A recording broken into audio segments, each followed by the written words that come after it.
Hello students, जैसा आपको बताया गया था आखिरी दाव जो हमारी सीरीज है उसमें हम लोग अभी जो पेपर आपके पास लेके आ रहे हैं नीट यूजी 2022 री एग्जामिनेशन का पेपर, ठीक है। सो मोहित सर का एक वीडियो ऑलरेडी आपके पास आया होगा। नेक्स्ट वीडियो में we are going to discuss the remaining 25 to 26 questions of the paper. Okay, without wasting time let's start. So बात करते हैं फर्स्ट क्वेश्चन में। The magnetic field of a plane electromagnetic wave is given by B vector is 3 into 10 to minus 8 cos something plus 48 into something something करके बहुत सारी चीजें बता गई है। आपको इलेक्ट्रिक फील्ड फाइंड करनी है।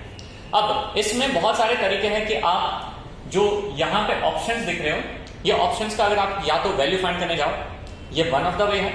पर second the smartest way is कि आप इसमें क्या करो, द कंसेप्ट इज आपका electric field, magnetic field and the propagation, मतलब जो डायरेक्शन में ये जा रहा है ये तीनों एक दूसरे के साथ परपेंडिकुलर होने चाहिए। अब ध्यान से देखना आप लोग बेटा, बी वेक्टर जो है वो जे कैप दिखा रहा है, यस। और अगर आप ध्यान से देखोगे तो प्रोपोगेशन एक्स में है, मतलब इलेक्ट्रिक फील्ड जो होगा वो तीसरे कोई तो प्लेन में होना चाहिए। सो ये जे हुआ, ये एक्स हुआ, तो इलेक्ट्रिक फील्ड होना चाहिए कौन से डायरेक्शन में, जेड डायरेक्शन में। मतलब के कैप वाले जो ऑप्शन है उसमें से कोई तो आंसर होगा। Also electric field and magnetic field same face का पार्ट होते हैं, मतलब अगर ये कॉस है तो कॉस ही होगा और बीच में जो साइन है ये वाला वो कभी चेंज नहीं हो सकता।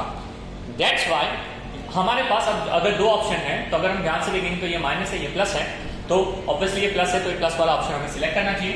And the correct answer is 4। आपने देखा होगा कि हमने इसको सॉल्व भी नहीं किया है, सिर्फ कंसेप्ट के थ्रू हमने इसका ऑप्शन एलिमिनेशन से आंसर लाया है। आज के पूरे वीडियो में आपको इस चीज सीखनी है, बिकॉज आपका ध्यान केमिस्ट्री बायो के साथ फिजिक्स में तभी लग सकता है जब आप थोड़े क्वेश्चंस इस तरह से भी सॉल्व करो। ओके, सो आगे बढ़ते हैं, नेक्स्ट वीडियो पे चलते हैं।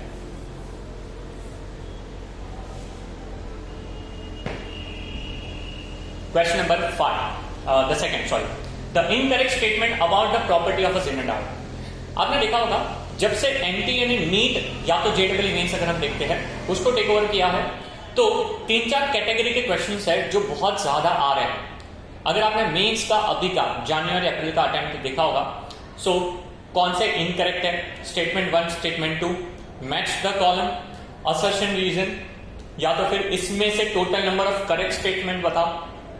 ऐसे क्वेश्चंस बहुत आ रहे हैं। इसमें बस एक ही चीज का आपका ध्यान देना है कि जब आप यहां पे क्वेश्चन रीड कर रहे हो तो जो भी आपको लगे उसको पहले अंडरलाइन करो या सर्कल करो, इनकरेक्ट स्टेटमेंट। तो अगर आप देखोगे कि यहां से इनकरेक्ट ढूंढना, सबसे पहले चीज है कि zener diode remains constant at breakdown. सही बात है, क्योंकि जेनर डायोड की ये तो प्रॉपर्टी है, तो ये तो सही है। It is design to operate under the reverse bias, सही है। Depletion region formed is very wide, या तो PN region of zener diode are heavily doped. यहां पे आपको कंसेप्ट पता होना चाहिए। अगर आप कभी भी पीएन जंक्शन को हेवीली डोप करोगे तो आपका डिप्लीशन लेयर नैरो होगा, और अगर आप उसको लाइटली डोप करोगे तो आपका पीएन जंक्शन का जो डिप्लीशन लेयर है वो वाइड होगा। मतलब इन दोनों में से ही है कोई आंसर जो गलत है। समझ में आया बेटा? सो अब आपको पता होना चाहिए कि इसमें करेक्ट या इनकरेक्ट कौन सा है। सो करेक्ट ऑप्शन ये है, PN region of zener diode are heavily dope. ये जेनर डायोड का एनसीईआरटी में लाइन है कि हम उसको हेवीली डोप करते हैं। That's why the incorrect option is depletion region formed is very wide. I hope आपको समझ में आया होगा। Okay, so depletion region is very wide, ये वाला है। आपको उसका ग्राफ अगर आपको याद होगा, कुछ इस तरह से ग्राफ बनाते हैं, दिस वन। पेन थोड़ा सा हमारे साथ धोखा कर रही है तो मैंने चेंज कर लिया स्टाइलस। ओके, ये वाला आपका ग्राफ है। अच्छा, one thing is very very important, keep in mind, इसमें इस बार थियरी क्वेश्चन आया है तो अगर वो जेनर डायोड से कुछ क्वेश्चन पूछना चाह सकता है अब नेक्स्ट टाइम, तो वो उसके वोल्टेज रेगुलेटर वाले कंसेप्ट पे पूछ सकते हैं, जिसके ऊपर नीट में क्वेश्चन आने की प्रोबेबिलिटी बहुत ज्यादा है। Zener diode as a voltage regulator, please revise it very very well. Okay, तो चलिए आगे जाते हैं। Next question, a cell of EMF 4 volt and internal resistance 0.5 is connected to 7.5 external resistance, the terminal potential difference of the cell। एक चीज बहुत important है, एक तरीका मैं यहां पर आपको ये बता सकता हूं कि मैं सॉल्व करूंगा, परफेक्ट। दूसरा तरीका है जो मैं डायरेक्टली विदाउट सॉल्विंग हम आपको बता सकते हैं। सबसे पहला कंसेप्ट, ईएमएफ और पोटेंशियल डिफरेंस में पोटेंशियल डिफरेंस ईएमएफ से कम होता है। परफेक्ट, ये कंसेप्ट नंबर 1। जब कम होता है तो ऐसा नहीं होता कि मान लो कि ईएमएफ 4 वोल्ट है तो आपका potential difference for example 1 volt होगा। ओके, इतना ज्यादा डिफरेंस नहीं हो सकता नॉर्मली स्पीकिंग। मतलब अगर आपका ईएमएफ 4 वोल्ट है तो यार पीडी होगा मान लो 3.7, 3.6, 3.8 एंड सो ऑन। ऑप्शन को ध्यान से लिखना बेटा। पहला ऑप्शन लिखा है 3.75, क्या ये हो सकता है? हाँ हो सकता है। 4.25 नहीं हो सकता, गलत है। 4 वोल्ट हो ही नहीं सकता, गलत है, क्योंकि यहाँ पे 2 रेजिस्टेंस दिए हुए हैं। Last but not the least कितना दिया है यहाँ पे? 0.375, बहुत कम। तो मतलब this is the correct answer. Just see, हमने इसको सॉल्व नहीं किया, हमने डायरेक्टली इसको फॉर्मूला के थ्रू अप्लाई कर दिया, दैट्स इट। तो इसमें एक्चुअली फॉर्मूला क्या लगना चाहिए था? V is equal to E minus आया, ये फॉर्मूला लगाना चाहिए। E की वैल्यू आपके पास अवेलेबल है which is 4 minus I, that is the current. Current के लिए आपको चाहिए EMF upon the total resistance. So आपको 7.5 प्लस 0.5 करना पड़ेगा, जिसकी वैल्यू हो जाएगी कितनी? 8 इंटू इंटरनल रेजिस्टेंस की वैल्यू स्मॉल r, अगर आप देखोगे तो कितना हो जाएगा? 0.5। ये आपको मैंने बताया ऐसे कितना है? 4 है। सो आप इसको 4 कर दो ना। अगर आप यहां से देखोगे बेटा तो 4/8 करोगे तो कितना आना चाहिए? आई थिंक कुछ समझ में आ रहा है? 4/8 करोगे तो 1/2 आएगा। 0.5 डिवाइड बाई 2, 0.25 सब्ट्रैक्ट करो, आपके पास आंसर आ सकता है। ओके, सो आई थिंक सबको क्लियर हुआ होगा। ओ यहां से चोट हो गई, ये सब चीजें करेंगे तो हालत खराब हो जाएगी। ओके, सो देख लेते हैं। आई think you got the answer, किस तरह से यहाँ पे हम ला रहे हैं। सबको समझ में आ रहा है? सबको आंसर किस तरह से आया? चलो moving on, next question. Given below are the two statements. Statement 1, in AC circuit, the current through a capacitor leads the voltage across it. AC circuit में इस बार भी गारंटी है कि 2 क्वेश्चन बनेंगे। एक RLC सीरीज या रेजोनेंस, इसके corresponding होगा। दूसरा तुम्हारे पास RMS फैक्टर हो गए, पावर फैक्टर हुआ, या तो ऐसे थियोरेटिकल क्वेश्चंस जिसमें क्वालिटी फैक्टर इन्वॉल्व है, बैंडविड्थ इन्वॉल्व है एंड सो ऑन।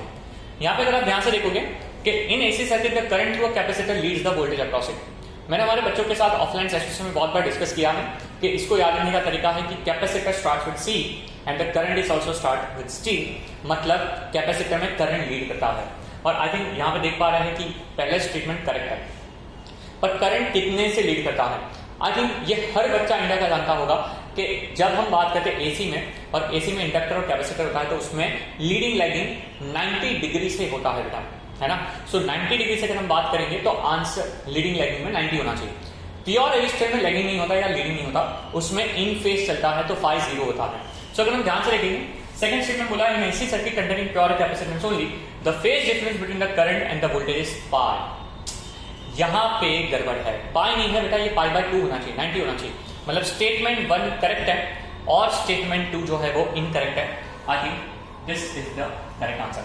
आप देख पा रहे हो यहाँ पे थियोरेटिकल कॉन्सेप्ट्स क्वेश्चंस के ऊपर टेस्टिंग ज्यादा हो रही है rather than solve. Okay, moving है। वेरी इंपॉर्टेंट क्वेश्चन जिसको हम इनफाइनाइट लैडर नेटवर्क बोलते हैं। अब एक चीज समझना, नीट का एक ट्रेंड है कि वो आपको मैथमेटिकल ट्रीटमेंट के ऊपर क्वेश्चन पूछने की ट्राई करेगा। मैथमेटिकल ट्रीटमेंट में आपने बेसिक मैथ्स जब किया होगा तो थोड़ी सी चीजें हैं like quadratic, series, GP, specially geometric progression.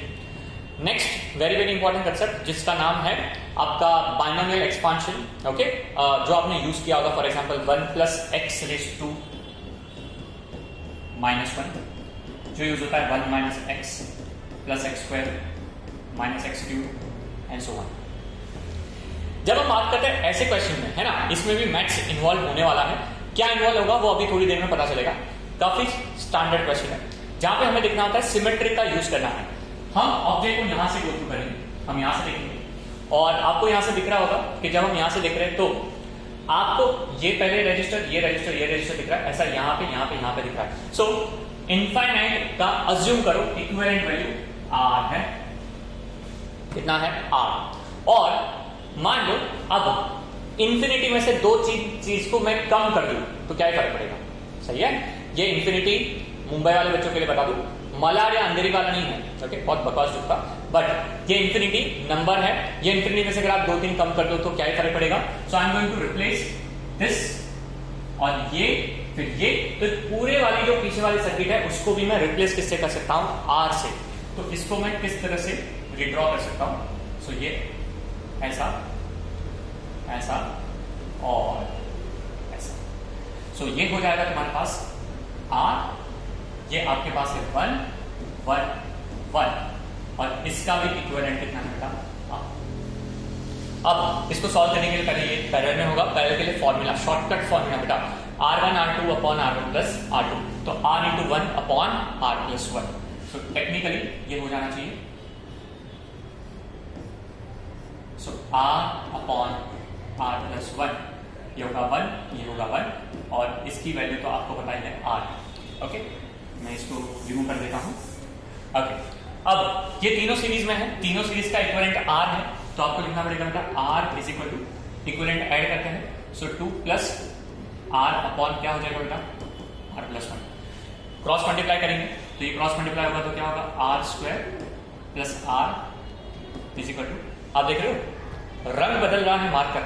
Okay, पहले के जमाने में लोग रंग बदल देते, आजकल तो मार्कर भी रंग बदल रहा है। ओके, पता नहीं क्या चल रहा है बट ठीक है। ओके, फिर यहाँ पे क्रॉस मल्टीप्लाई करो, 2R plus 2 is equal to, ओहो नॉट 2, 2R प्लस 2 और प्लस होना चाहिए R, R कट हुआ, इसको लेफ्ट में लेके जाओ, सो क्या हो जाएगा R square minus 2R minus 2 is equal to 0। Very important thing to remember, ये क्वाड्रेटिक है और क्वाड्रेटिक के रूट्स होता है माइनस बी प्लस और minus root B square minus 4ac upon 2a। मैंने बताया था वैसे बेसिक मैथ्स आपका थोड़ा स्ट्रांग होना चाहिए, क्वाड्रेटिक के रूट्स के ऊपर क्वेश्चन आता है कई बार।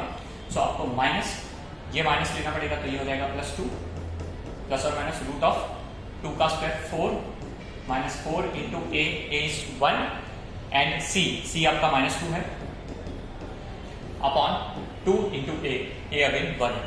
सो 4 2 जा 8 प्लस 4 12, क्योंकि माइनस माइनस प्लस हो जाएगा। सो ये हो जाना चाहिए 2 प्लस और minus root 12 upon 2। Root 12 4 into 3 लिख सकते हैं बेटा, 4 का स्क्वायर रूट 2 हो जाएगा। सो ये हो जाएगा 2 plus minus 2 root 3 upon 2, cut होगा। रेजिस्टेंस कभी नेगेटिव नहीं हो सकता इसलिए पॉजिटिव लेंगे, तो 1 प्लस क्या आना चाहिए रूट 3, आगे 1 प्लस रूट 3 वाला ऑप्शन है ये।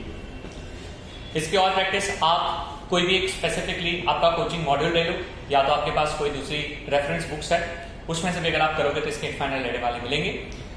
अब क्या ये क्वेश्चन वापस रिपीट हो सकता है? आ सकता है, वैसा आंसर कुछ है नहीं, कोई हार्ड एंड बाउंड रूल की नहीं हो सकता। बट अगर हम देखें कि इसके अलावा क्या पॉसिबिलिटी है, so please refer Wheatstone's network, the modified Wheatstone's network. Okay, हम लोगों ने क्लास में डिस्कस भी किया था कि व्हिटस्टोन नेटवर्क जो ये नॉर्मल होता है उसको अलग अलग तरीके से कैसे बना सकते हो, या सिमेट्री नेटवर्क, या तो सबसे इंपॉर्टेंट कंसेप्ट कि जहां पे मेरे पास ऐसा कोई तो रजिस्टर दिया है और बीच में ये रजिस्टर लगा दिया, तो इसका इक्विवेलेंट वैल्यू क्या होगा। ऐसा क्वेश्चन कैपेसिटर के साथ आया था इन 2021 नीट का पेपर, तो ऐसा रजिस्टर में वो ले सकते हैं जहां पे शॉर्टिंग कर देंगे किसी को। सो मतलब करंट जो होगा वो लीस्ट रजिस्टिव पाथ लेगा और उसके बेस के क्वेश्चंस वो लोग बना सकते हैं। ओके, तो कंसेप्ट नॉर्मली वो लोग थोड़ा सा सिमिलर लाइन पे रखते हैं बट क्वेश्चन को ट्विस्ट करते हैं, तो ये जो ट्विस्टिंग पार्ट है वो आपको यहां से मिल सकता है। ओके, चलो आगे जाते हुए। A cricket ball is thrown by a player at a speed of 20 meter per second in a direction of 30 degree above the horizontal.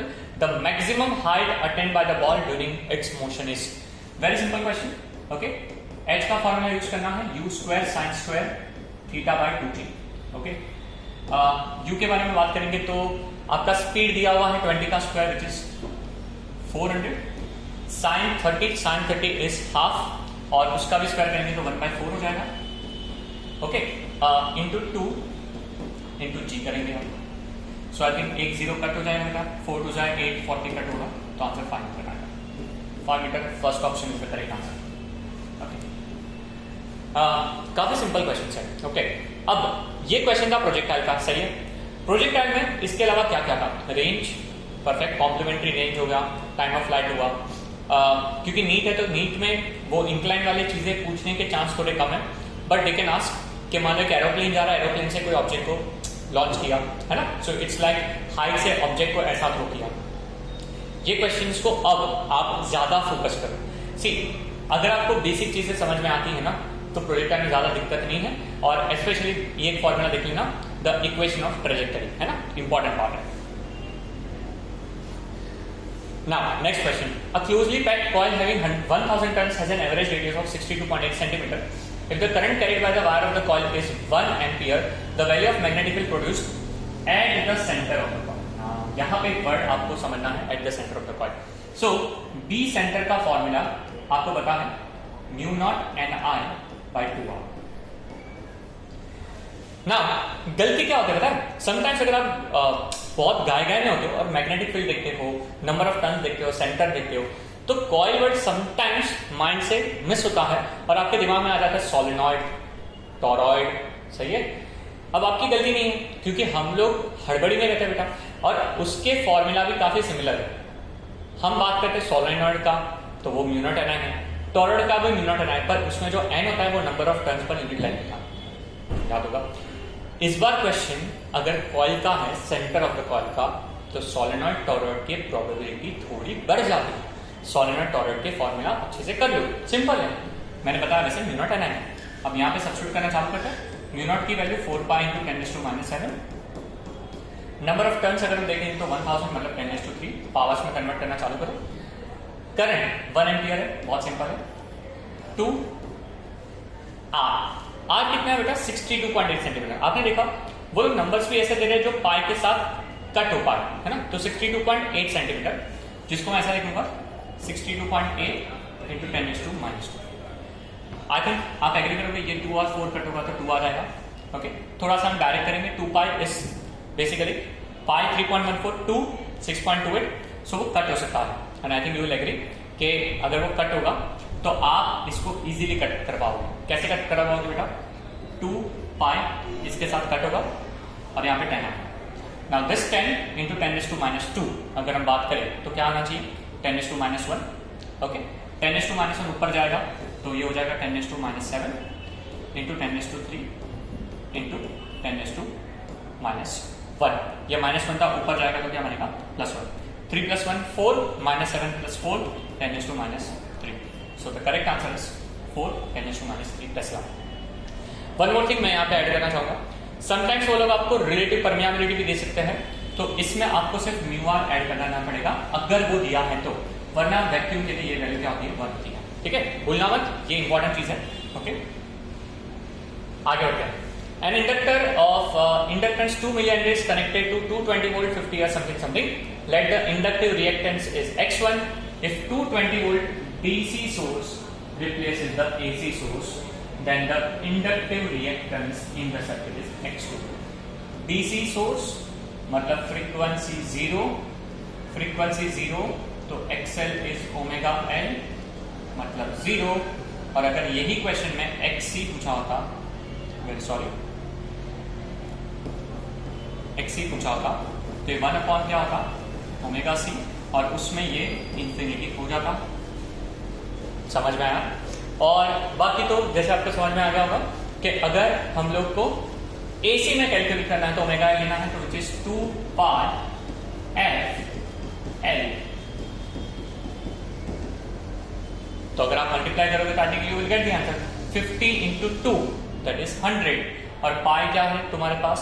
3.14 into 2 6.28, सो 6.28 तो आ ही रहा है। एंड साथ में अब पावर्स में सिर्फ आपको बस यार ध्यान देना पड़ेगा, वरना आप गलती करोगे। ओके, तो 50 इंटू 2 करेंगे तो आंसर आ जाएगा 100। ओके, 2 पाई अगर हम देखेंगे तो हो जाएगा 6.28। मेरे हिसाब से सबको समझ में आ रहा होगा अच्छे से। ओके, और ये है -3। परफेक्ट। तो इफ यू मल्टीप्लाई प्रॉपरली तो ये 10⁻1 होगा और ये पॉइंट आ जाएगा। और जैसे मैंने बोला इंडक्टर के बारे में बात करें तो आंसर 0 होना चाहिए, तो मेरे हिसाब से आंसर 3 होगा 0.628, 0। यही चीज है वो कैपेसिटर में पूछते तो हो सकता था। यहाँ पे मैं एक ऐड करना चाहूंगा, बोलो यहाँ पे इंडक्टर के बारे में बात करें, कहीं पे भी सर्किट में कॉइल नहीं है, पर यहाँ पे वो आपके साथ खेलेंगे। नीट वाले क्या करेंगे? वो आपको कॉइल वर्ड देंगे या तो चोक ये वर्ड देंगे, और इसका मतलब सिर्फ इंडक्टर नहीं होता, इसका मतलब रेजिस्टर भी होता है। whenever they give you coil या तो choke, in that case inductor and resistor both will be there और फिर वो सर्किट का पार्ट बनेगा. So हम आगे के क्वेश्चंस में we are going to try कि ऐसे क्वेश्चंस भी हम लोग डिस्कस करेंगे. ठीक है, सो मिलेंगे. मोस्ट इंपॉर्टेंट क्वेश्चन जो मुझे इस पेपर में लगा था वो ये था कि मैंने देखा कि नीट 2022 का जो नॉर्मल पेपर था ना, जो एक्चुअल पेपर था, उसमें भी यार ये ऐसा टाइप का क्वेश्चन था और री एग्जाम में भी ये पेपर में क्वेश्चन में डाला गया. और अभी का ट्रेंड है कि JEE के मेंस के अटेम्प्ट में 2023 में भी इसके क्वेश्चंस देखने को आ रहे हैं. प्लीज बच्चा पार्टी इसके क्वेश्चंस करके जाना. करंटली वो ज्यादा करके ऐसे बल्ब वाले क्वेश्चन और ऐसे 2 स्विच वाले दे रहे हैं, क्योंकि ये बहुत बार इस साल रिपीट हुआ है. तो इस साल 2023 में है ना बेटा, लास्ट ईयर रिपीट हुआ है, तो 2023 में वो ट्रांजिस्टर वाले करके जाओ बेटा. ट्रांजिस्टर हमारा नॉर्मल जो ट्रांजिस्टर होता है ना, जो कॉमन एमिटर एम्पलीफायर होता है, वो एज ए नॉट गेट काम करता है. याद करके जाना, transistor as a common emitter amplifier not gate होता है, क्योंकि उसमें 180 डिग्री का फेज शिफ्ट होता है इनपुट और आउटपुट के बीच में. याद रखा. ओके, अब इसको देखो, यहां पे आपको समझना है कि ये कौन सा गेट है. ओके, कंसेप्ट सिंपल है. आपका बल्ब तब ग्लो होगा जब सर्किट में कंप्लीट करंट पास होगा, या बेसिकली सर्किट कंप्लीट होगा. सो टेक्निकली अगर दोनों 0-0 है, दोनों क्या है बेटा 0-0, तो टेक्निकली ये दोनों ओपन है. दोनों ओपन है तो करंट यहां से नहीं जा सकता, यहां से भी नहीं जा सकता, तो ग्राउंड तक पहुंच नहीं पाएगा. और ग्राउंड तक पहुंच नहीं पाएगा तो बल्ब ग्लो नहीं हो सकता, तो आउटपुट 0 रहेगा. अगर हम बात करते हैं 0-1 में, तो मतलब ये 0 ये 1 है, मतलब ये क्लोज है, तो सर्किट में करंट यहां से जा सकता है. आई थिंक यू गॉट आएगा. और सर्किट में जब यहां से करंट जा सकता है तो बल्ब ग्लो होना चाहिए. तो 0-1 में क्या होना चाहिए, 1 होना चाहिए. आई थिंक ये सेम फंडा आप 1-0 में भी लगा सकते हो, तो वो भी 1 होगा बेटा. और 1-1 में तो 1 होना चाहिए, क्योंकि दोनों क्लोज है, तो कहीं से भी करंट जाए क्या ही फर्क पड़ेगा, है ना. सो ये कौन सा गेट है, आई थिंक एवरीवन आइडेंटिफाई के और गेट है. 100% लॉजिक गेट का क्वेश्चन नीट 2023 का पार्ट है. आई थिंक सबको पता है. अगर आपका लॉजिक गेट थोड़ा वीक है तो प्लीज बेटा लॉजिक गेट को बैठो. जो बेसिक गेट्स है that is or and not, जो यूनिवर्सल गेट है, जो नैंड एंड नॉट, एंड जो स्पेशल गेट है that is X or and X not. ये सारे गेट का truth table, diagram, logic gate का symbol, at the same time जो उसका बुलियन एक्सप्रेशन है, ये सब चीजों को करके जाओ. PYQs इनफ है, एक्स्ट्रा कोई चीज मत करो. PYQs आपका पूरा लॉजिक गेट सही से हो जाए. ओके, चलो. The distance between the two plate of a parallel plate capacitor is double and the area of each plate is half. The FC is its initial capacitance, its final capacitance equal to. Again बहुत ही ज्यादा simple question है. C dash को आप लिख सकते हो epsilon not A by D. इसमें area को वो क्या कर रहे हैं, तो पहले देख लेते हैं. Area of each plate is half, और डिस्टेंस को है वो क्या कर रहे हैं, डबल कर रहे हैं. ये 2 नीचे आ जाएगा तो 2 क्या हो जाएगा 4. आंसर इज सी का 4. नाउ इसमें क्या वेरिएशन आएगा, यहां पे they are only talking about distance and area, और यहां पे व्हाट अबाउट डाइलेक्ट्रिक. एक केस है जो मुझे लग रहा है कि इस बार आने की प्रोबेबिलिटी थोड़ी ज्यादा है कैपेसिटेंस में. बैटरी कनेक्टेड है विद कैपेसिटर, और उसके बाद बैटरी को डिस्कनेक्ट कर दिया और उसके बीच में डाइलेक्ट्रिक को इंसर्ट किया. व्हाट विल हैपन, याद होगा. या तो उन्होंने बैटरी कनेक्ट करके रखा और उसके बाद डायरेक्टली को इंसर्ट किया, तो क्या होगा. ये दोनों केसेस इंपॉर्टेंट हैं. सारे के सारे इसके जो पॉसिबल केसेस हो सकते हैं, प्लीज उसको नोट डाउन कर लो, पढ़ लो. इस बार उसके आने की प्रोबेबिलिटी थोड़ी ज्यादा हो जाए. नेक्स्ट क्वेश्चन कैपेसिटर का ही है. The effective capacitance of 2 capacitor 3 and 16 when they are connected in series and parallel respectively. Okay, the capacitance of 2 capacitors are. ये ऐसा बोल रहे हैं कि यार 2 का इफेक्टिव वैल्यू 3 and 16 है जब वो सीरीज में पैरेलल है. अच्छा, 2 कैपेसिटर पैरेलल में होते हैं तो उनका एडिशन 16 होना चाहिए, है ना. और सीरीज में होता है तो आई थिंक आपको पता ही है, तो 10 + 6 16, 8 + 8 16, 12 + 4 16, 1.2 + 1.8. ये तो कहीं से भी 16 नहीं होंगे, तो ये तो वैल्यू होगा. अब दोनों का क्या सीरीज का वैल्यू 3 होना चाहिए. 8 8 सेम है तो उसका सीरीज हाफ होता है 4 होगा, तो ये ऑप्शन नहीं हो सकता. 10 6 है, 12 4 है. 12 और 4 इसको एक बार पकड़ते हैं. 12 × 4 48, 16, 3 is the answer. ये आया, hence this is the answer. Option से जाओ बेटा, है ना, not necessary every time you have to solve the question. Option से देखो कौन सी चीजों को एलिमिनेट कर सकते हो, आपकी बहुत सारी चीजें इससे सॉल्व करना आसान हो जाएगी. सीरीज पैरेलल के कैपेसिटर जैसे रेजिस्टर में होते हैं, ऐसे इसके भी क्वेश्चन आ सकते हैं कि find the charge across this. Okay, दो सीरीज में दे दिए और एक का अक्रॉस का वोल्टेज फाइंड कर लो. ओके, ऐसे क्वेश्चंस पीवाईक्यूज में है. 2013 से लेकर 2022 तक के कैपेसिटर के पीवाईक्यूज करके जाओ, ऑलमोस्ट जो इंपॉर्टेंट वैरायटी है वो कवर हो जाएगी. ओके, चलो, बहुत ही ज्यादा इजी क्वेश्चन. बेसिकली इस क्वेश्चन में ऐसा है कि आप काइंड ऑफ सोचे बिना भी आंसर दे सकते हो. ओके, पाथ जैसे दिमाग में आता है ना, तो मेरे दिमाग में स्पेसिफिकली मुझे आता है कि हमने जो भी टाइप के वर्क देखे हैं वो कंजर्वेटिव फील्ड वाले हैं, और कंजर्वेटिव फील्ड में जो वर्क डन होता है वो पाथ इंडिपेंडेंट होता है, वो सिर्फ डिपेंड करता है स्टार्टिंग पॉइंट और एंड पॉइंट पे. हेंस सारे पाथ का वर्क डन सेम होना चाहिए क्योंकि उसका ए और बी सेम है. खत्म. W1 is equal to W2 is equal to W3. Okay, very simple question. अब ऐसा कंसेप्ट हम इलेक्ट्रो में लगा सकते हैं, ये ग्रेविटेशन का क्वेश्चन था, और यहां पे हम work done on equipotential surface पूछ सकते हैं, और work done on equipotential surface is 0. Also circular motion में से क्वेश्चन आ सकता है कि अगर मेरा पार्टिकल यहां से यहां तक पहुंचा तो वर्क डन कितना होगा. अगेन आपको पता होगा कि सर्कुलर मोशन में आपका जो फोर्स है वो ये डायरेक्शन है, मतलब टुवर्ड्स द रेडियस, एंड जो आपका द वेलोसिटी वेक्टर है वो ये डायरेक्शन में, दैट इज डिस्प्लेसमेंट. दोनों के बीच में एंगल क्या है, 90, and the work done Fs cos theta के तौर पे 0 हो जाएगा. ओके, छोटी छोटी चीजें बेटा, कंसेप्ट सेम क्वेश्चन पूछने का चैप्टर में जो तरीका है वो है. ठीक है, तो प्लीज एक बार गो थ्रू करना. कैसा क्वेश्चन है आप खुद सोच लो बेटा. द रेसिप्रोकल ऑफ रेजिस्टेंस, है ना, रेजिस्टेंस का उल्टा क्या हो सकता है. आंसर में भी उन्होंने बहुत ही सिंपल तरीका दे दिया. दो सेम है, कंडक्टिविटी, कंडक्टेंस. ये रेजिस्टेंस है तो कंडक्टेंस आंसर होना चाहिए. ओके, मतलब आपको बेसिकली वो दे रहे हैं बेटा, ले लो मार्क्स ले लो आप, मतलब और ज्यादा मेहनत भी मत करो. Okay, conductivity, resistivity, mobility is a different quantity altogether. Reactance is a similar to resistance. Impedance, reactance, resistance same. समझा नहीं समझा.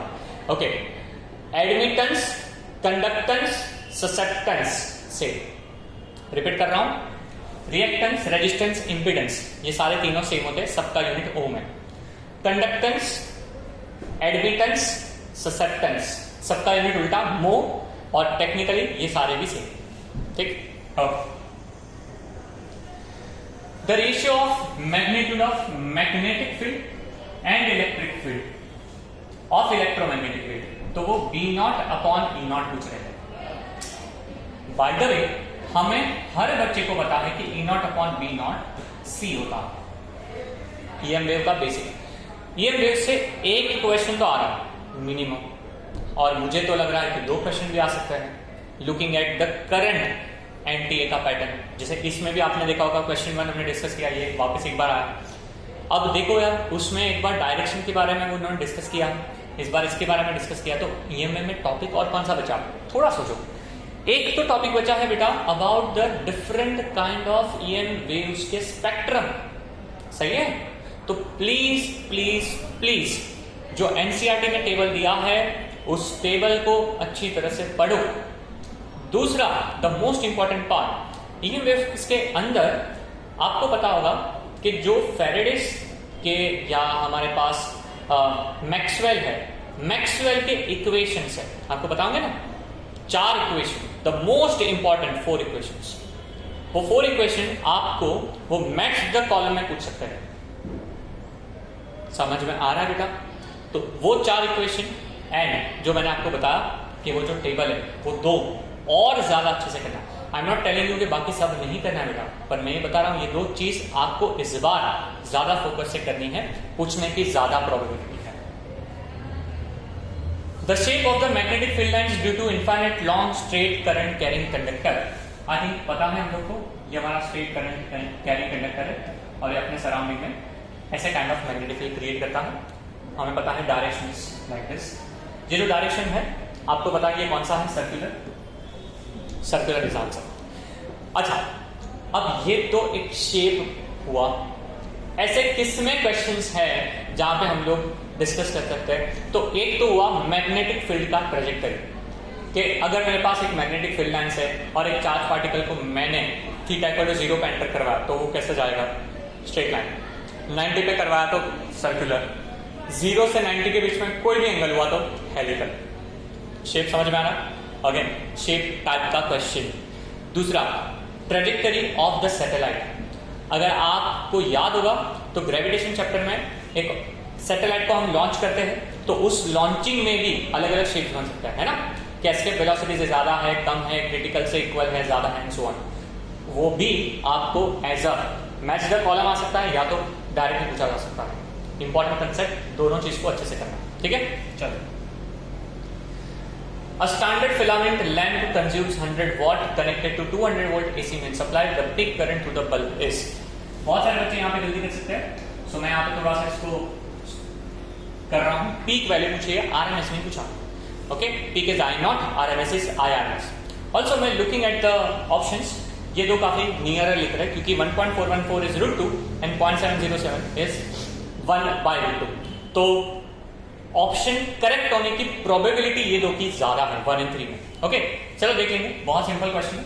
अगर हम बात करते हैं कि जो 200 वोल्ट है, V अपॉन, अगर हम बात करें, चलो V अपॉन करने की भी जरूरत नहीं पड़ेगी, V इंटू I करना पड़ेगा क्योंकि पावर के बारे में बात करें तो P होगा। पावर कितना दिया है बेटा, 100 है, तो I कितना होना चाहिए, 100/2।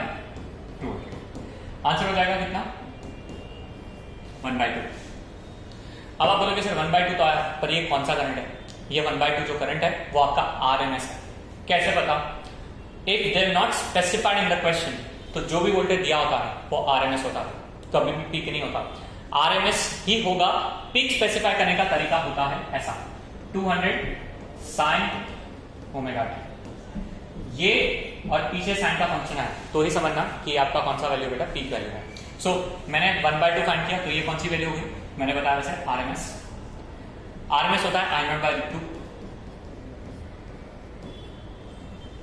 सो I0 मार्क यहाँ पे रखो तो हो जाएगा √2/2 which is 1/√2, 0.707। Hence वही आंसर। सी थोड़ी सी चीजें जब आप कंफ्यूज हो, चीजों को सॉल्व नहीं कर पा रहे और क्वेश्चंस थोड़े आपको अगर मतलब एलिमिनेशन से भी जाना है, अगर आपको मान लो कि स्ट्राइक नहीं हो रहा, तो मैंने आपको टेक्निक दी है, चीजों को आप यूटिलाइज करोगे। हर बार वापस बोलूंगा, सॉल्विंग की जरूरत नहीं है, थोड़ा सा है ना ट्रिक, थोड़े से क्विक मेंटल मैथ्स की भी जरूरत है, okay. The physical quantity has the same dimensional formula as pressure. Units dimension chapter बेटा कितना इंपॉर्टेंट, सोचो जस्ट। कोई में तो आप डायमेंशन या यूनिट के थ्रू भी ऑप्शन एलिमिनेट करते हो। डायमेंशन में आपने देखा होगा कि चीजें जो पूछी जा रही हैं वो काफी सिंपल है बेटा, ओके। स्क्रू गॉज एंड दूसरा वर्नियर कैलिपर, इसका एक क्वेश्चन 100% है। एक क्वेश्चन आपका डायमेंशन का फिक्स है, एक क्वेश्चन इस बार जो मुझे लग रहा है वो या तो एरर का देंगे या तो सिग्निफिकेंट फिगर्स का देंगे। मतलब 3 क्वेश्चन इस चैप्टर का पार्ट है। जो चैप्टर आपने 11th में सबसे स्टार्टिंग में पढ़ा था वही आपके 12 मार्क लेके आ सकता है ना। तो प्लीज प्लीज इसको मिस मत करो। फिजिक्स इतना डिफिकल्ट नहीं है जितना आप सोचते हो। फिजिक्स में आप टेक्टफुली हैंडल करके सिलेक्टेड चैप्टर्स करके भी आप फिजिक्स में स्कोर ला सकते हो। सो प्रेशर के जैसा कौन सा क्वांटिटी है? विस्कोसिटी मुझे नहीं लग रहा, फोर्स, मोमेंटम, डायरेक्ट आंसर दिख रहा है आपको ऑप्शन एलिमिनेशन से, Young's modulus of elasticity, because it is stress upon strain. Strain dimensionless होती है, stress is pressure, hence Young's modulus of elasticity is the correct answer, okay. कितने simple questions पूछे गए हैं अगर आप देखोगे तो एग्जाम में। The magnetic flux link to a circular coil is something the magnitude of induced EMF in the coil at t = 5 second. Again यार ऑप्शन को ध्यान से देखो, 108, 150, 197, 192। Can you see that? These 2 options are very close. ये दो जब बहुत नजदीक है तो हमें अंदर से लगता है कि हो सकता है इसमें से आंसर हो। देखते हैं कि हमारा जो इंट्यूशन है वो क्या इसके साथ मैच हो रहा है नहीं हो रहा है ना। चलो, पता है कि इंड्यूस्ड ईएमएफ पूछा है तो ऑब्वियसली फाई दिया है तो डेरिवेट करना पड़ेगा। कैसे समझा? एक तो पता है E equal to d phi by d t, मैंने मॉड लिया है, माइनस अभी तक मैं इग्नोर कर रहा हूं। दूसरा, जब भी कभी टाइम का वेरिएबल दिखे तो आपको समझ जाना है कि यहाँ पे डेरिवेटिव या इंटीग्रेशन का कंसेप्ट आएगा। और फिक्स है बेटा, नीट का ऐसा कोई साल नहीं है जहां पे डेरिवेटिव इंटीग्रेशन ना पूछा हो बेटा, तो डेरिवेटिव इंटीग्रेशन आना चाहिए, बेसिक आना चाहिए, कोई हाई फाई आने की भी जरूरत नहीं है। चलो डिफरेंशिएट करते हैं, तो आंसर आ जाएगा टी क्यूब का आ जाएगा 3t स्क्वायर, 3 टू 6, तो 6t square plus T square का 2t, 2t इंटू 4 करेंगे तो 8t प्लस 2।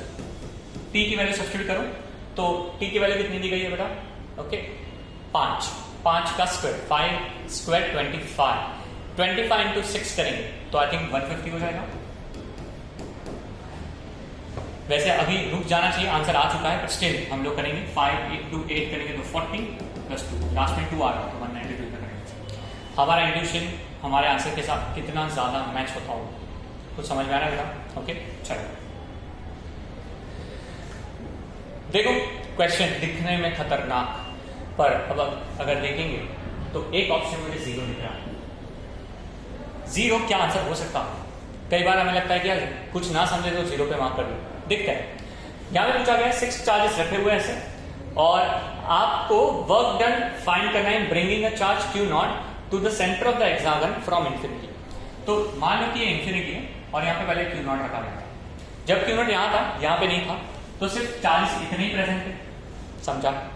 जब Q नॉट यहाँ से यहाँ पे आ जाएगा, जब Q नॉट यहाँ से यहाँ पे आ जाएगा तो आपको total energy of the system find करना पड़ेगा, सही है? क्योंकि वर्क डन क्या होता है? वर्क डन में दो पॉसिबिलिटी है, या तो वर्क डन होता है delta U which is UF minus UI, या तो होता है work done is equal to Q delta V। Again final potential minus initial potential, इसको आप हाफ हेनरी स्क्वायर के साथ इक्वेट करके अलग तरीके से क्वेश्चन भी सॉल्व कर सकते हो जब भी चार्ज पार्टिकल का मोशन है। ये ज्यादा यूज होता है जब भी हमें एनर्जी के बारे में बात करनी है। जब Q नॉट यहां पे भी होगा, ध्यान से समझना, जब Q नॉट यहां पे होगा तो हमें सिस्टम की एनर्जी फाइंड करनी होगी। लॉजिक ये बोलता है कि ये प्लस Q, ये प्लस Q, ये प्लस Q। अगर हम देखेंगे तो ये 3 प्लस Q वाले कॉम्बिनेशन बनेंगे, Q Q not, Q Q not, Q Q not, 3 आए। और वैसे ही अगर देखोगे तो माइनस वाले भी 3 बनेंगे। तो अगर ये 3 और वो 3 ऐड करें तो आंसर तो 0 आएगा ना। और जब ये इंफिनिटी पे था तब तो ये सिर्फ 6 थे और 6 भी अपने आप में आंसर क्या बनाएगा? 0। सो बेटा कुछ समझा या नहीं समझा? मतलब technically the answer UF minus UI अगर हम करेंगे तो आंसर क्या है? 0। इतना सिंपल क्वेश्चन नहीं है, दिखने में खतरनाक लग रहा है but it is very very simple.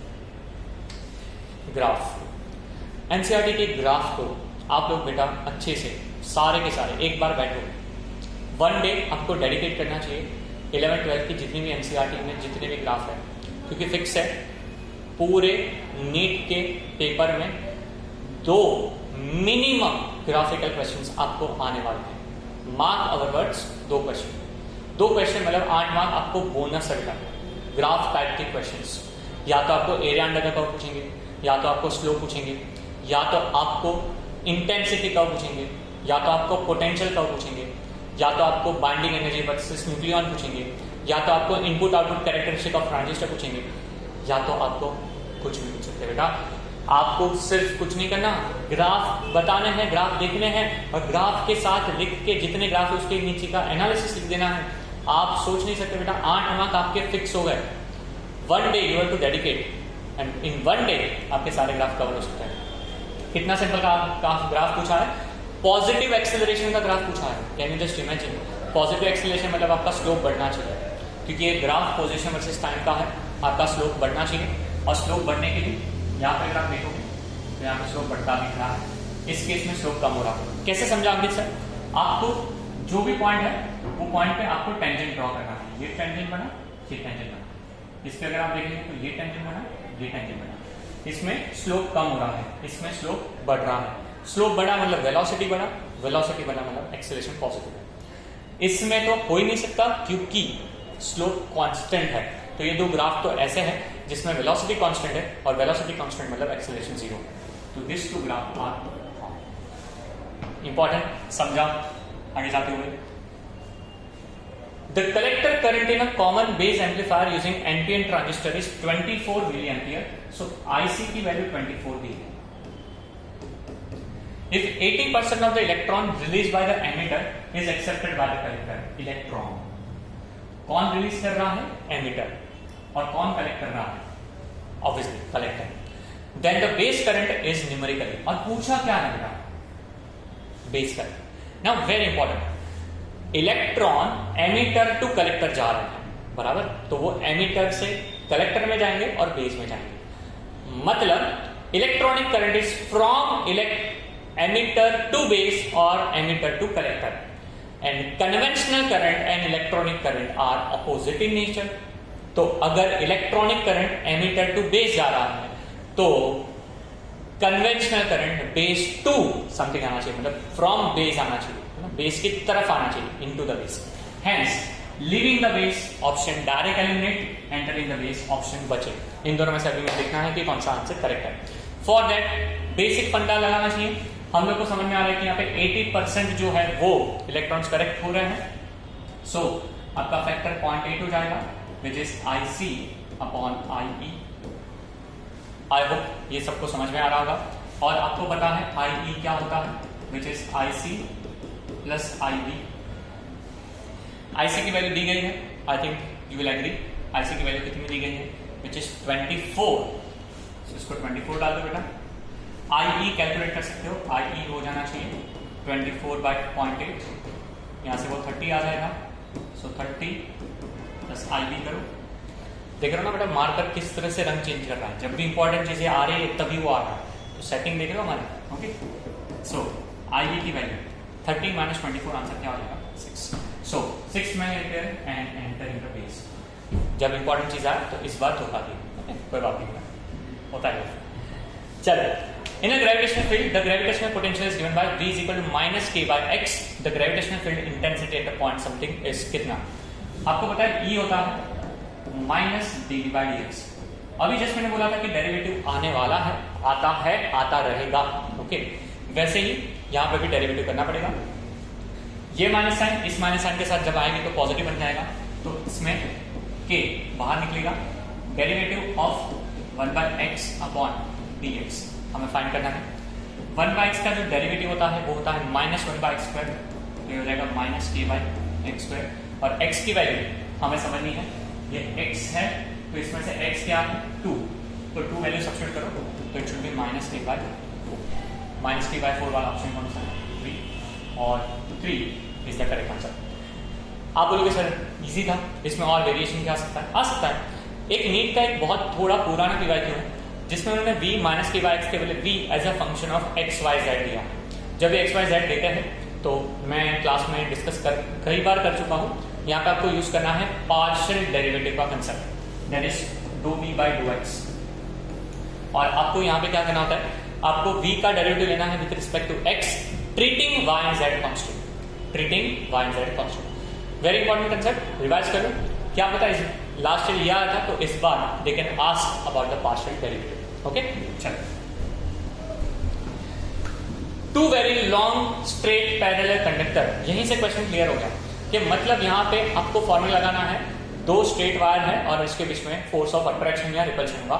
वो डिपेंड करेगा कि लाइक करंट या अनलाइक करंट. इसमें भी मैंने याद करने का तरीका बता रहा. 2 चार्ज अगर पॉजिटिव या नेगेटिव होते हैं तो रिपेल करता है, और ऑपोजिट होते हैं प्लस माइनस होते हैं तो अट्रैक्ट करते हैं. ये सेम कंसेप्ट करंट में ऑपोजिट वे में काम करता है कि अगर 2 लाइक करंट है तो अट्रैक्ट करते हैं, 2 अनलाइक करंट है तो रिपेल करते हैं. यहां पे वर्ड ढूंढते हैं लाइक है या अनलाइक है. Direction of the current is same, मतलब लाइक है, और लाइक है तो अट्रैक्ट करेंगे. सो अट्रैक्ट वाला ऑप्शन ये है और ये है. तो अब हमें इसको सॉल्व करना पड़ेगा. सॉल्व करने के लिए यहाँ पे पूछा है the force acting per unit length. Direct formula from NCERT. F/L is μ0 I1 I2 upon 2π. Formula लगाओ. 4π × 10⁻⁷. देखो बार बार यूज हो रहा है.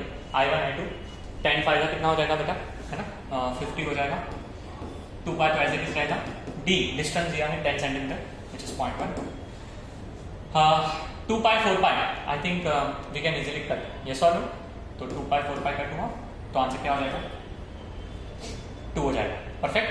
अच्छा 52 का कितना हो जाएगा 100 और ये 0.1 ऊपर आ जाएगा तो 10⁻3 10⁻⁻7 10⁻⁻4 10⁻⁻4 मतलब 1 × 10⁻⁻4 तो ऑप्शन 3 करेक्ट आंसर। ओके काफी सिंपल क्वेश्चन था, काफी सिंपल। ओके चलो the magnetic field on the axis of a circular loop. Okay एक को सर्कल करना, दो सर्कल होता है, अलग चीज हो गई life. Okay so axis of a circular loop के बारे में बात कर रहे हैं तो ये आपका सर्कुलर लूप हुआ, ये उसका एक्सिस है, इस पॉइंट पे फॉर्मूला लगाना है। ओके तो कंसीडर करो ये x है, ये आपका क्या है r है और आपको फॉर्मूला पता होना चाहिए b एक्सिस का फॉर्मूला होता है μ0 r x² by 2 times r² plus x² raised to 3 by 2। Okay अच्छा ऑप्शन एलिमिनेट करके दिखाऊं। Okay μ0 is 4.10⁻⁷। बाकी सब वैल्यू जो है वो एम्पियर में, सेंटीमीटर है वो मीटर में कन्वर्ट हो जाएगा, मतलब पावर्स आने की प्रोबेबिलिटी बहुत कम है, तो पावर से तो कुछ ज्यादा फर्क नहीं पड़ेगा। मतलब ऑप्शन में आंसर 10⁻⁷ के टर्म्स में हो सकता है। इंट्यूशन 10⁻⁷ वाला ऑप्शन है मेरे पास, दो में से आंसर होने की प्रोबेबिलिटी ज्यादा है। चलो देखते हैं μ0 4π10⁻⁷ आई की वैल्यू कितनी है √2 x² x मतलब 1 दिया है 1 metre away from the centre तो 1 का स्क्वायर 1 ही होगा अपॉन 2 रेडियस 100 सेंटीमीटर 1 में कन्वर्ट कर दो 1 + 1 2 तो ये हो जाएगा 2⁻³ कट करो परफेक्ट। नाउ 2³ 8 का स्क्वायर रूट तो 8 का स्क्वायर रूट मतलब √8 को लिखो 4 × 2 तो हो जाएगा 2 सो नीचे 2√2 का फैक्टर आएगा। चलो लिखो 2π × 10⁻⁷ into √2 अपॉन √2 कट क्या बचा pi is 3.14 one option 3.14 into 10⁻⁷। देखो अगेन अगर आप थोड़ा है ना थोड़ा लॉजिक थोड़ा सोचोगे बेटा काम कंपोज्ड वे में क्वेश्चन को देखोगे तो क्वेश्चंस कई गुना ज्यादा इजी। ठीक है चलते हैं एक क्वेश्चन जो थोड़ा सा कैलकुलेटिव है, थोड़ा सा जिसमें थोड़ा दिमाग लगेगा। ठीक है तो क्या है पढ़ते हैं। The sliding contact C is at 1/4 of the length of the potentiometer by, ये 1/4 है बराबर 1/4 है तो अगर टोटल रेजिस्टेंस मान लो कि कुछ है तो 1/4 है मतलब उसका 1/4 ये होगा क्योंकि रेजिस्टेंस और लेंथ डायरेक्टली प्रोपोर्शनल होते हैं। आगे बढ़ते हैं। If the resistance of the wire AB is R0 then the potential drop across the resistor R इसके अक्रॉस का कितना होगा। ओके फाइन सिंपल क्वेश्चन है, कोई डरना नहीं है बेटा ऑप्शन देख के या चीजों से डरना नहीं। AB तुम्हारा कितना है R0 उसका 1/4 देखोगे तो कितना हो जाएगा ये R0/4 से कितना हो जाएगा 3R0/4। पैरेलल है तो पैरेलल फंडा लगाओ R × R0/4 upon R + R0/4 सही है। 4 कट होने वाला है ये होगा R0 अपॉन ये 4 जाएगा तो ये हो जाएगा 4R + R। ये वैल्यू इसकी इफेक्टिव आई समझा। अब यहां पे आ जाओ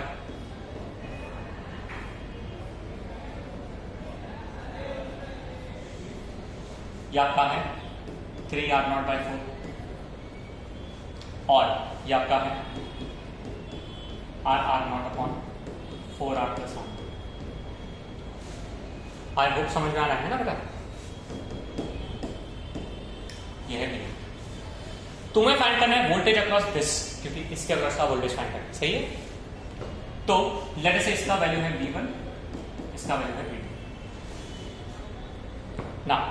यहां पे मैं आपको बताऊंगा we can use the concept of voltage divider rule. क्या formula voltage divider rule.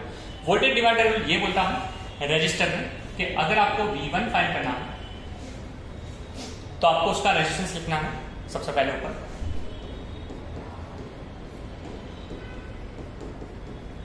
Upon दोनों रेजिस्टेंस जो रिमेनिंग है उसका एडिशन लिखना है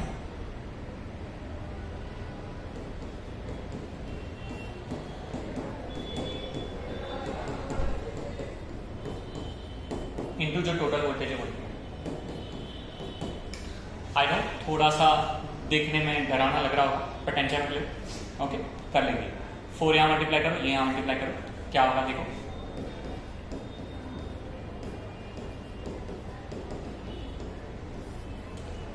मल्टीप्लाई करो 4r r नॉट आएगा, मल्टीप्लाई करो 4 3 12, 12r r नॉट आएगा। रुको रुको रुको, 4 + 12 16, आंसर में 16 वाला टर्म दिखा, दिखाया नहीं दिखा, बस खत्म करो, कहानी खत्म, ज्यादा चीजों पे डिस्कशन नहीं करना बेटा, आंसर ए है, बस खत्म करो। ये बहुत ही इंपॉर्टेंट टेक्निक है वोल्टेज डिवाइडर रूल, पर current divider rule voltage divider rule थोड़ा सा अलग चलता है। वोल्टेज डिवाइडर रूल 2 रजिस्टर में सीरीज में लगा सकते हो, करंट डिवाइडर रूल 2 रजिस्टर के पैरेलल में लगा सकते हो, ओके। नेक्स्ट हमारे जो वीडियोस होंगे उसमें करंट डिवाइडर रूल मैं थोड़ा सा एक्सप्लेन करूंगा, हम आराम से देखेंगे, ठीक है, टेंशन मत लेंगे। पर I hope voltage divider rule समझा होगा। अगर इसका वोल्टेज फाइंड करना है तो इसका रजिस्टर अपॉन ये दोनों का addition into the total voltage, okay. Capacitor में उल्टा चलता है, so let's not go into that detail because वो वरना थोड़ा सा कॉम्प्लिकेटेड हो जाएगा। अभी के लिए ये फॉर्मूला समझ में आना चाहिए, ओके। कितना बड़ा प्रश्न, देख के डर लगता है, सही बात है, पढ़ेंगे और देखो किस तरह से सॉल्व करेंगे। The ratio of Coulomb's electrostatic force to the gravitational force between the electron and a proton separated by some distance is something. Force का रेशियो क्या है? The ratio of the proportionality constant that is k, which is 1/4 pi epsilon naught. रुको, 1/4 pi epsilon naught की value sir मुझे पता है 9 × 10⁹ to the gravitational constant. Sir रुको, ये भी मुझे पता है 6.67 × 10⁻11 is nearly, रुको 10⁻10⁻11 ऊपर जाएगा तो 10⁻9 × 10⁻+11, आंसर 10⁻20 है तो ऑप्शन में है, मार्क करो, आगे बढ़ो, डोंट वेस्ट टाइम। अगर आप f की वैल्यू डालोगे, g की वैल्यू डालोगे, रेशियो लोगे और फिर सब नाटक करोगे तो कितना टाइम लगेगा बेटा। वो आपको डायरेक्टली ये क्वेश्चन उठा के दे रहा है एनसीईआरटी के सॉल्व एग्जाम्पल में से।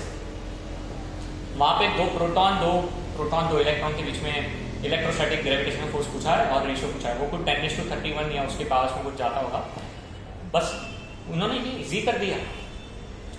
आप सॉल्यूशन भी देखोगे, मेरे पास जो प्रेजेंट है वो देखो कितना घुमा रहा है, हम उतना टाइम थोड़ी वेस्ट कर सकते बेटा, हमारे पास ऑलरेडी बहुत और क्वेश्चंस करने के लिए है, ठीक है।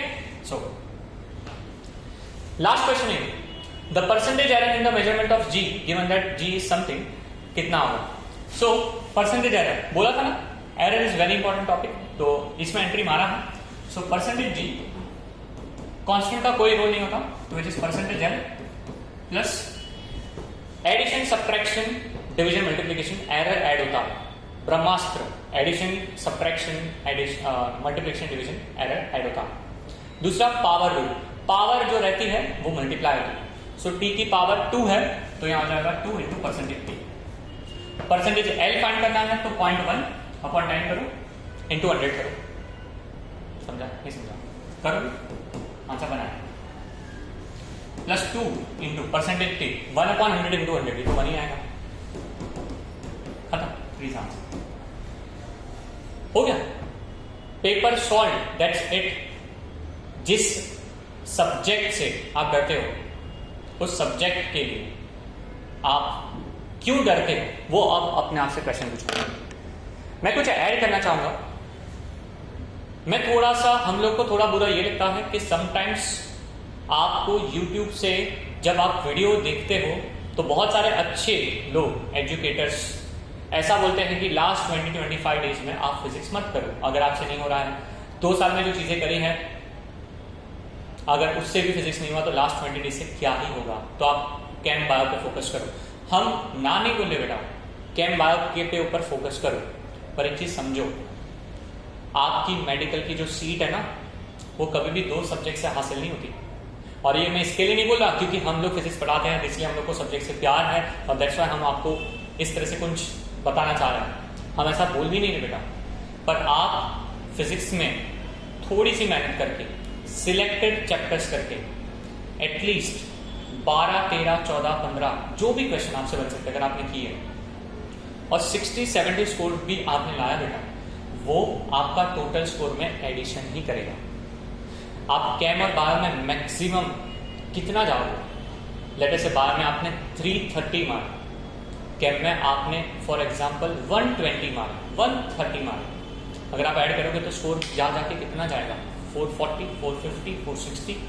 पर अगर आपको 500 के ऊपर जाना है तो आपको 500 के ऊपर आपका फिजिक्स लेके जाएगा। भले वो 2 सब्जेक्ट के जितना नहीं, पर जो एडिशन चाहिए ना, जो 500 का बैरियर है जिसको आपको क्रॉस करना है बेटा, वो फिजिक्स करवा लेना। तो प्लीज बेटा कोई भी सब्जेक्ट आपके लिए कोई नेक्स्ट प्रायोरिटी नहीं ले सकता। मैं समझता हूं आपका अगर स्कोर आपको डर है तो पहले तो डर दूर करो by giving as many mock test as possible. दूसरा, हम आपके लिए जितना हेल्प ला सकते हैं वो लेके आएंगे। और नेक्स्ट जो वीडियो आपके पास हम लाएंगे that is going to be NEET 2022 overseas education का जो पेपर था, उस पेपर को हम लेके आएंगे आपके साथ। ऐसे ही हमें डिस्कस करेंगे, स्मॉल ट्रिक्स हम डिस्कस करेंगे साथ में बेटा। वीडियो को इसके लिए ध्यान से देखो। ये जो पूरा पीडीएफ है, पीपीटी है, हम वीडियो के एंड में आपके साथ अटैच करवा के दे देंगे सो दैट अगर आपको चाहिए तो आपका सॉल्यूशन भी एक बार गो थ्रू कर सकते हो।